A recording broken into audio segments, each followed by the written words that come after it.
¿Qué tal nuevamente? Bienvenidos a este nuevo video del curso de mecánica cuántica y mecánica estadística que presenta al grupo de investigación en nanociencias. En esta ocasión vamos a discutir el átomo de hidrógeno. Debido a la extensión del tema, este tema lo vamos a dividir en dos videos. Entonces, en este primer video vamos a plantear el problema y vamos a resolver la ecuación diferencial. Bien, vamos a iniciar, pues el átomo más simple es el átomo de hidrógeno, que está formado únicamente por un electrón que está moviéndose alrededor o el protón que tiene carga positiva y a su vez el electrón tiene carga negativa. Bueno, la interacción que hay en términos de carga entre el electrón y el protón, pues es una atracción electrostática que está dada por este potencial que depende de la separación entre el electrón y el protón. Y bueno, es el producto de las cargas con un signo negativo, puesto que la carga del electrón es negativa y la carga del protón es positiva. En este problema vamos a hacer una aproximación que se conoce como la aproximación adiabática y vamos a suponer que en este sistema átomo de hidrógeno el la única partícula que se mueve es el electrón y vamos a suponer que este protón está estático. Esta aproximación la podemos hacer si nosotros consideramos que la masa del protón pues es del orden de 1850 veces la masa del electrón. Entonces podemos suponer que es mucho más masivo el protón y en ese sentido pues lo podemos suponer estático y el único que se está moviendo es el electrón. Entonces este potencial que depende de la separación entre el electrón y el protón, ¿sí? Pues tiene simetría esférica, ¿sí? Entonces, nos conviene trabajar este problema en otro sistema de coordenadas que no es el rectangular. Debido a la simetría que tiene, pues lo más conveniente es que trabajemos con coordenadas esféricas, ¿sí? Vamos a suponer el protón estático y el electrón moviéndose a una distancia r, ¿sí? En la superficie de una esfera. Entonces, en coordenadas esféricas, pues nos conviene trabajar con la coordenada r, que sería el radio de la esfera, el ángulo phi, que se conoce como el ángulo azimutal y es el ángulo que forma el vector r con el eje z, y el ángulo θ que aparece en el plano XY. Entonces, la ecuación de Schrödinger independiente del tiempo, ya simplificada, ¿sí? La podríamos escribir de esta manera, donde aquí aparece la segunda derivada, este es el operador laplaciano, y en este punto únicamente estoy poniendo la función de onda en términos de las coordenadas esféricas r, θ y phi. ¿Sí? Por supuesto que para trabajar en este sistema de coordenadas, el laplaciano tenemos que escribirlo en coordenadas esféricas. Bueno, en coordenadas esféricas, el laplaciano se ve de esta manera. Aparece una derivada respecto a la variable r, aparece una derivada respecto a la variable θ. Bueno, aquí aparece una segunda derivada, por supuesto, y aparece una segunda derivada respecto a la variable phi. Entonces, aquí está ya el laplaciano, lo vamos a sustituir en esta parte y vamos a intentar resolver la ecuación diferencial usando la técnica de separación de variables. Vamos a tratar de dejarlo lo más claro posible. Aquí está nuestra ecuación, ¿sí? Ahora sí ya está todo en coordenadas esféricas, ¿sí? Aquí está nuestra función de onda, ¿sí? Que aparece en los tres términos y aparece en este término. Bien, lo que vamos a hacer es proponer como solución, ¿sí? Esta phi como un producto de tres funciones donde cada una de esas funciones depende únicamente de una de las variables espaciales, r, teta y phi.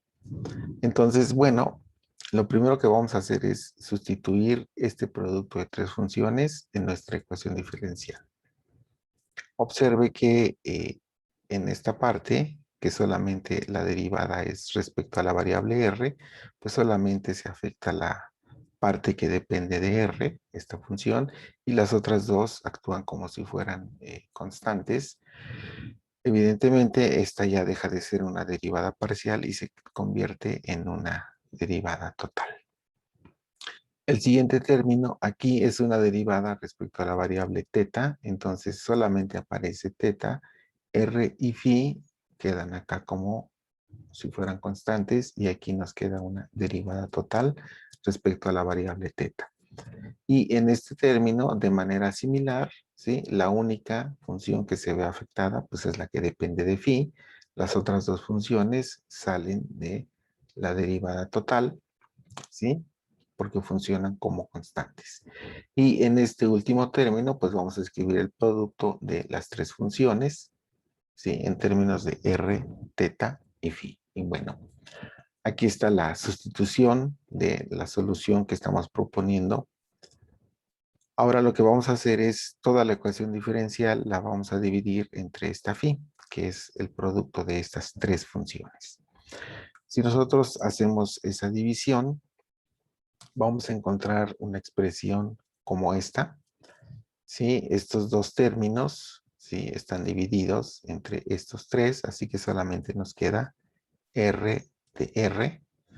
De manera similar, estos dos términos, al dividirlos entre estos tres términos, pues nos va a quedar solamente la función teta. Aquí, cuando dividimos, únicamente nos queda la función phi. Y en este término, cuando dividimos, pues nos va a quedar el valor de 1. ¿Sí? Aquí está ya nuestra ecuación diferencial. Observe que ya casi está independiente la variable phi. ¿Sí? Nada más nos queda el término r cuadrada y seno cuadrado.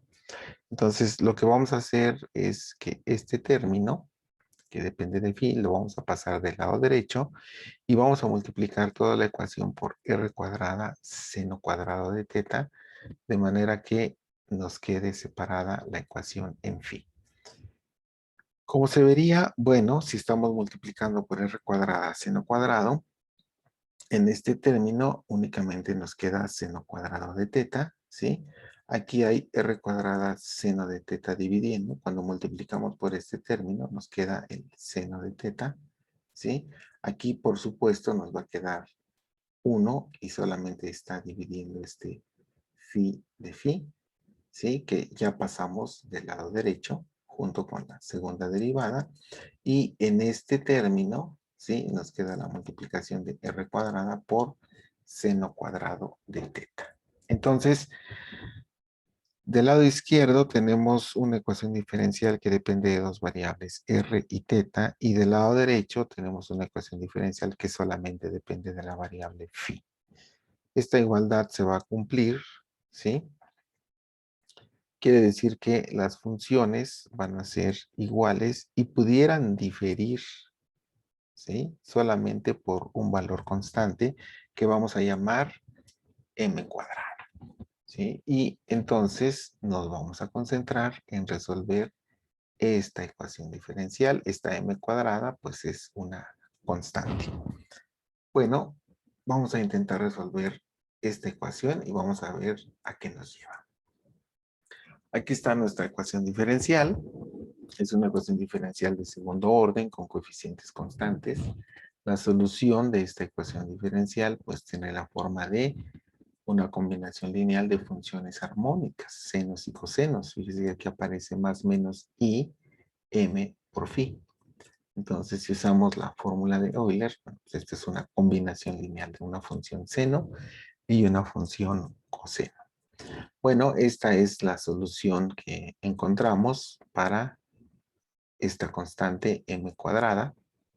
Vamos a tratar de discutir un poco más a detalle cómo tiene que ser m cuadrada para entender por qué la solución es de esta forma.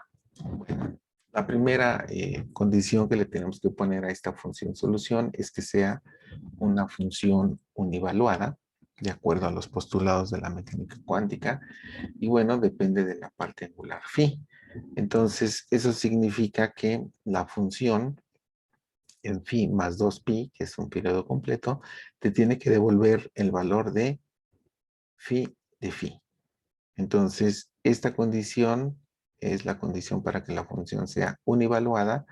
Vamos a ver a dónde nos lleva esta condición. Si nosotros aplicamos o evaluamos la función en phi más 2pi, ¿sí? Lo que vamos a encontrar es e a la más menos im phi por e a la más menos 2pi mi. ¿Sí? Y esta cantidad tiene que ser igual a e a la más menos im phi, que es esta función. ¿Sí? Bueno, mire, este término que está del lado izquierdo es igual al término que tenemos aquí del lado derecho. Así que podemos simplificar y esto nos lleva a esta condición, que e a la más menos 2pi mi es igual a 1. Cuando se cumple esta condición, pues esta condición se va a cumplir únicamente cuando m tome valores enteros, positivos o negativos, ¿sí? Entonces, resulta ser que esta m, que solamente toma valores enteros, pues parece que se trata de un número cuántico, ¿sí? Bueno, entonces resulta que m es un número real y m cuadrada pues es una cantidad positiva siempre. Bueno, usted podría estar preguntándose por qué elegimos a m de esta manera, ¿sí? Si nosotros hubiéramos elegido una m que fuera un valor negativo, entonces las funciones solución, ¿sí? No van a satisfacer los axiomas de la mecánica cuántica y decimos que no son soluciones físicamente aceptables, ¿sí? Entonces, no solamente es la solución de la ecuación diferencial, sino que la función de onda sea físicamente aceptable, quiere decir que cumple con los axiomas de la mecánica cuántica. Entonces ya encontramos la solución para la coordenada phi. Vamos a regresar a nuestra ecuación diferencial. Dejamos pendiente la parte que depende de r y la parte que depende de teta, pero ahora el lado derecho lo voy a igualar a esta constante m cuadrada. Bien, vamos a intentar separar la variable r de la variable teta. Y bueno, lo que podemos hacer es esta parte que depende de teta, pasarla del lado derecho, ¿sí? Y vamos a ver qué pasa con r. Vamos a dividir toda la ecuación entre seno cuadrado de teta para eliminar la dependencia de teta en esta parte que depende de r. Entonces, tendríamos una ecuación como esta. Aquí ya no aparece seno cuadrado, ¿sí? Este término, ¿sí? Ya el seno cuadrado ya lo dividimos, nada más nos queda r cuadrada. Y esta parte que depende de teta ya está del lado derecho. Sí, como está dividido entre seno cuadrado, aquí hay un seno de teta, nos va a quedar un seno de teta dividiendo, ¿sí? Y por supuesto esta m cuadrada pues queda dividida entre seno cuadrado de teta. Entonces logramos separar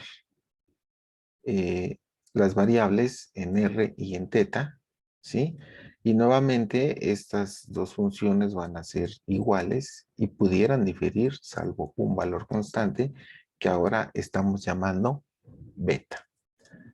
Bien, vamos a concentrarnos en la solución de esta ecuación que depende de teta. No vamos a entrar en muchos detalles, ¿sí?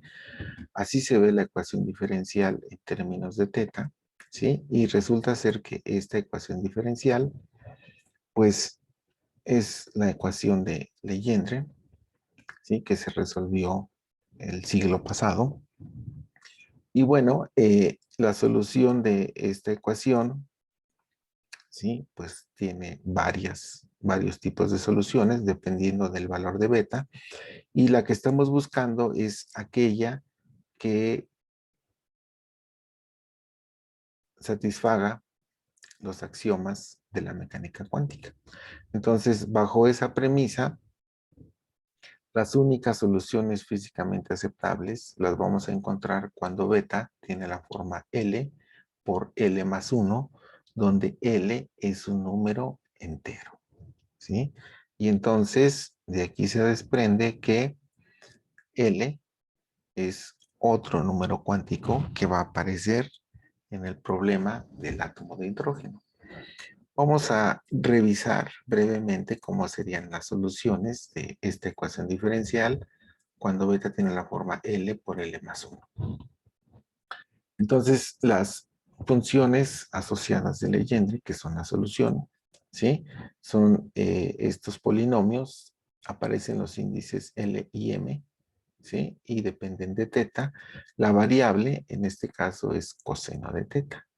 Fíjese que aparece seno a una potencia m en valor absoluto porque m puede tomar valores positivos y negativos.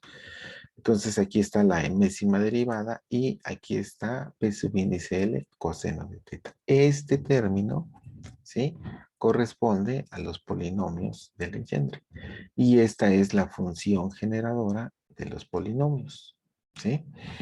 Aquí está en términos del índice L, ¿sí? Y entonces va a ser la enésima derivada de este término. Coseno cuadrado de teta menos 1 a la potencia L. Y la variable de este polinomio, ¿sí? Es coseno de teta. Entonces, cuando nosotros vamos cambiando el valor de L y resolviendo esta derivada, podemos ir generando los polinomios de Legendre, que los primeros se van a ver como en esta lista, ¿sí? Entonces, estos son los polinomios y con esto ya podemos construir la solución, ¿sí? Observe que la función teta va a depender de dos índices, L y M, y ambos son números enteros, ¿sí? Este término que aparece aquí, pues es una constante de normalización y bueno, estas son las funciones asociadas de Legendre. Observe que estos polinomios que van en la variable coseno de teta, pues son polinomios de grado L. Por ejemplo, aquí L vale 3 y aparece un coseno al cubo. Aquí L vale 2 y aparece un coseno al cuadrado. Y así sucesivamente. Entonces, estos son polinomios de grado L y eso nos pone una restricción en esta relación matemática, ¿sí? Porque es la enésima derivada del polinomio. Entonces, como el polinomio es de grado L, estamos restringiendo los valores de M a que sean menores o iguales a L, ¿sí? El valor más grande de M es justamente el de L, ¿sí? Si M fuera mayor, bueno, esta derivada se anula y entonces nos quedamos sin solución. Entonces, de aquí encontramos una restricción para el valor de M. Más adelante vamos a regresar a esta discusión. Entonces, hasta este momento tenemos la solución para teta y para phi, ¿sí? Que es el producto de estas dos funciones. Aquí hay un término que tiene que ver con la normalización de la función de onda. Cuando nosotros sustituimos las soluciones que ya encontramos, que es esta exponencial y estas funciones asociadas de Legendre, con su constante de normalización, encontramos esta solución para la parte angular que se conocen como los armónicos esféricos, ¿sí? Observe que estos armónicos esféricos dependen de L y M, que ya son dos números cuánticos, pero a diferencia de lo que habíamos encontrado cuando resolvimos la parte de phi, ahora M solamente puede tomar valores desde 0 hasta más menos L. ¿sí? Para que podamos tener una solución en teta.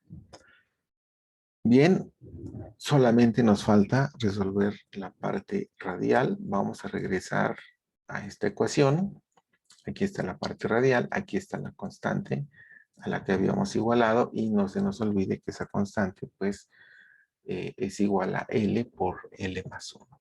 Entonces, para resolver esta ecuación diferencial, pues lo único que tenemos que hacer es multiplicar toda la ecuación por R de R y dividir entre R cuadrada. Esta beta la voy a cambiar por L más 1. ¿Sí? Aquí está R de R y aquí está R cuadrada dividiendo. Entonces, en esta parte nos queda una R cuadrada dividiendo y en esta parte de aquí, ¿sí? La R cuadrada se va, ¿sí? Y nos queda la función R de R multiplicando. Entonces, esta es una ecuación que solamente depende de R. Ya la podemos resolver, es de una sola variable. Y resulta que esta se llama la ecuación de Laguerre. Esta ecuación también ya se resolvió hace tiempo. Y la solución que satisface los axiomas de la mecánica cuántica para este problema en particular, pues es de esta forma. Observe que aquí aparece un número n o un índice n que tiene que ser un entero, ¿sí? Y esta rho que aparece aquí, bueno, se hizo un cambio de variable. Esa rho es 2 veces la masa del electrón por el electrón al cuadrado entre n, que es el índice h barra al cuadrado, multiplicada por r, ¿sí? Aquí estamos usando indistintamente m subíndice 0 para denotar la masa del electrón o m subíndice e. Bien, entonces aquí aparece un número entero que es n y entonces resulta que tenemos otro número cuántico en la solución del átomo de hidrógeno. Es un entero n, ¿sí? Bien, ya estamos hablando de 3 números cuánticos. Aquí está la solución que veíamos en la diapositiva anterior, ¿sí? Que tiene que ver justamente con los niveles de energía que ya tienen un subíndice n, porque aquí aparece la n dividiendo, ¿sí? Y vamos a explorar un poco las funciones asociadas de Laguerre. Fíjese que hay dos índices, S y R. El índice S tiene que ver con la derivada de grado S, ¿sí? Respecto a la variable ρ de L de R. Este L de R, pues es justamente un polinomio de Laguerre cuya función generadora, ¿sí? Es esta expresión que tenemos aquí, es e a la potencia ρ, y es la derivada de orden r, este r es un entero, no lo vaya a confundir con la distancia, de este producto, ρ a la r por e a la menor, ¿sí? Entonces, con esto se pueden generar los polinomios de Laguerre. Observe que, bueno, estos son polinomios de grado r, ¿sí? Entonces, quiere decir que cuando yo aplico la derivada de grado S a este polinomio, debo de tener cuidado con el hecho de que S no vaya a ser mayor que R, porque si es mayor, pues me va a llevar a una derivada que vale 0. Entonces, S tiene que ser menor o igual que R, ¿sí? Bueno, ahora vamos a comparar esta condición con el resultado que tenemos para la ecuación radial. Aquí aparece L. Esta S que aparece aquí en realidad es un 2L más 1. Y esta R en realidad es N más L. Entonces, aquí donde hay S vamos a cambiarlo por 2L más 1 y esta R la vamos a cambiar por N más L. Nos lleva a esta condición, ¿sí? Si nosotros resolvemos, vamos a encontrar que el valor de L tiene que ser menor o igual que N menos 1. ¿Sí? Y entonces tenemos una restricción para L y a su vez L nos generó una restricción para M.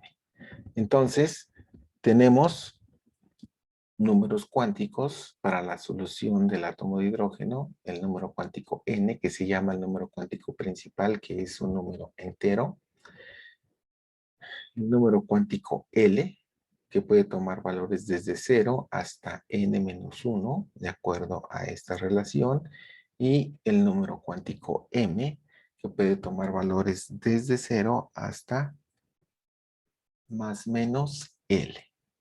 ¿Sí?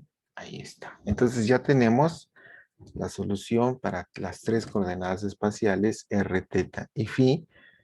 Ya tenemos la relación para los valores propios de la energía y entonces nuestra función de onda va a tener tres índices porque son tres números cuánticos n, l y m y la vamos a escribir como el producto de estas tres funciones que ya encontramos la solución y esta constante de normalización que también depende de los tres números cuánticos n, l y m.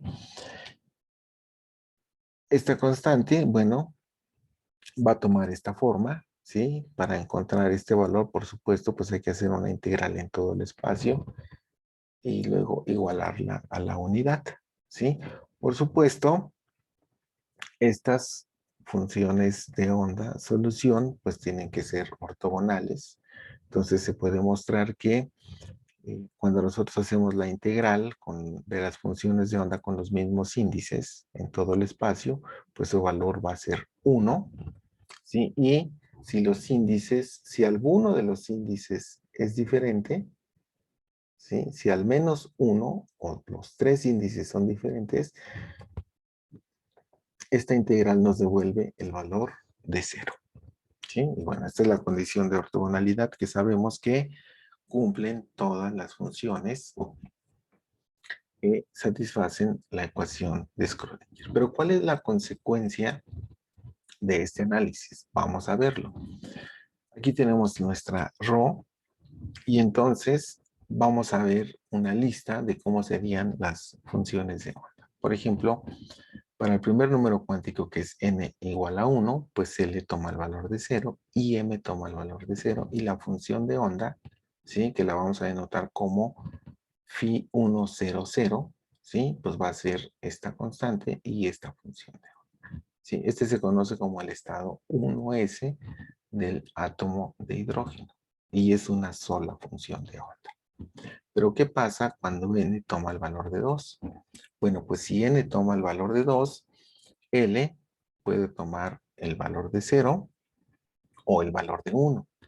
¿Sí? Si L vale 0, pues M tiene que valer 0 y entonces la función de onda se va a escribir con los subíndices 2, 0, 0 y se va a ver de esta forma y este se conoce como el estado 2S.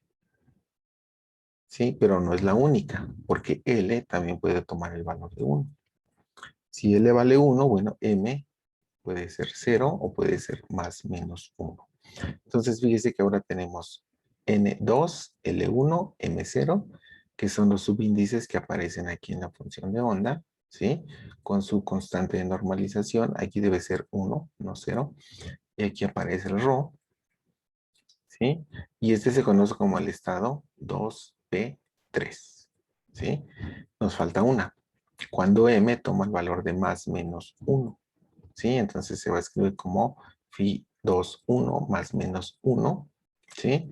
Y esta es la función de onda. Entonces observemos que para n igual a 2, vamos a tener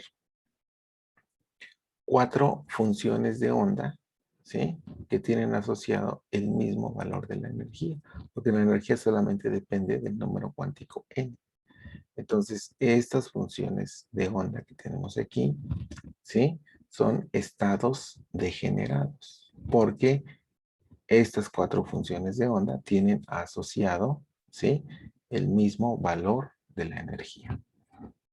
Cuando n vale 3, podemos hacer un análisis similar, ¿sí? L puede tomar el valor de 0, M vale 0, y este se conoce como el estado 3S, ¿sí? Pero L puede ser 1 y M0, este se conoce como el estado 3P3, ¿sí? M perdón, N3, L1 y M más menos 1 nos lleva a dos funciones de onda más, ¿sí? Que pertenecen al estado 3P3, pero L puede tomar el valor de 2, ¿sí?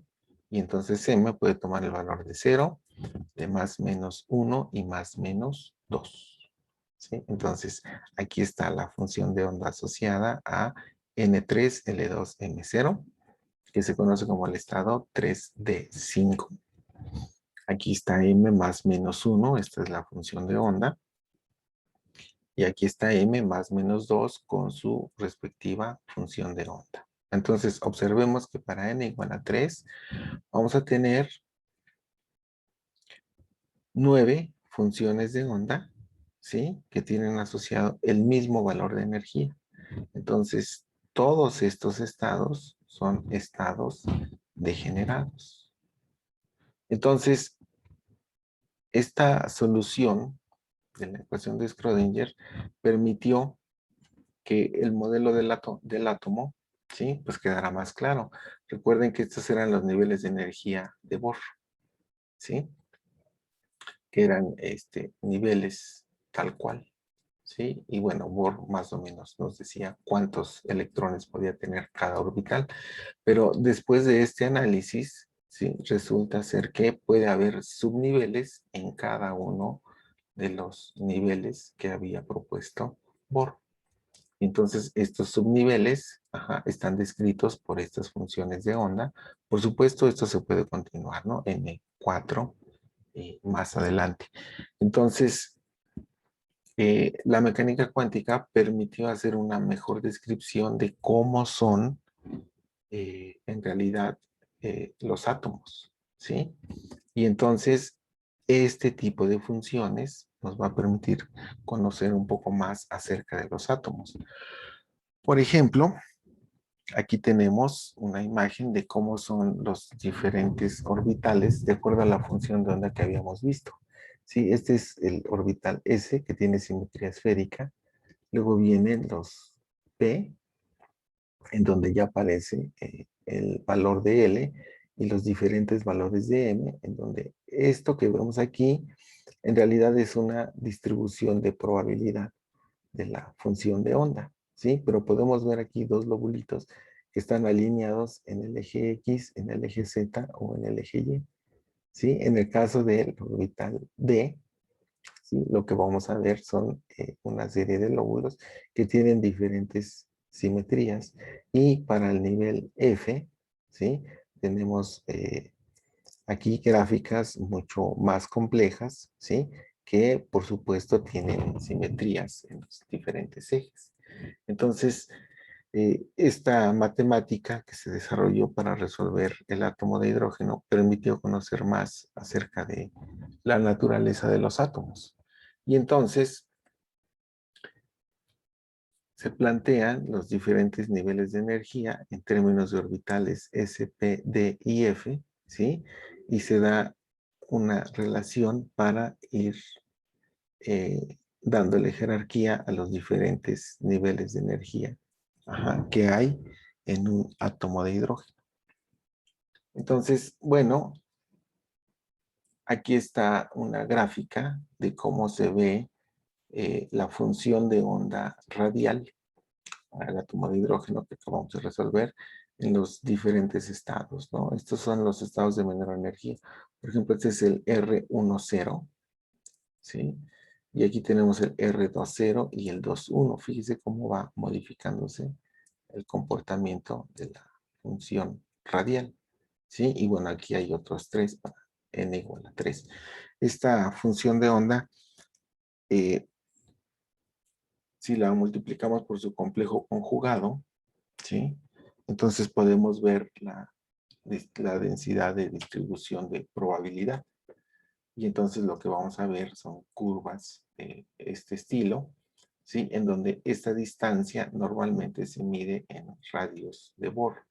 Por ejemplo, el caso R10, que es de los de menor energía, podemos ver aquí un máximo muy pronunciado y después decae, ¿sí? Quiere decir que en esta región es donde es más probable encontrar al átomo. Y bueno, aquí están otros niveles de energía en donde se ve la distribución de probabilidad. Entonces, esta distribución de probabilidad en realidad la tenemos que interpretar como pues la probabilidad de encontrar al electrón, ¿sí? A una distancia r, ¿sí?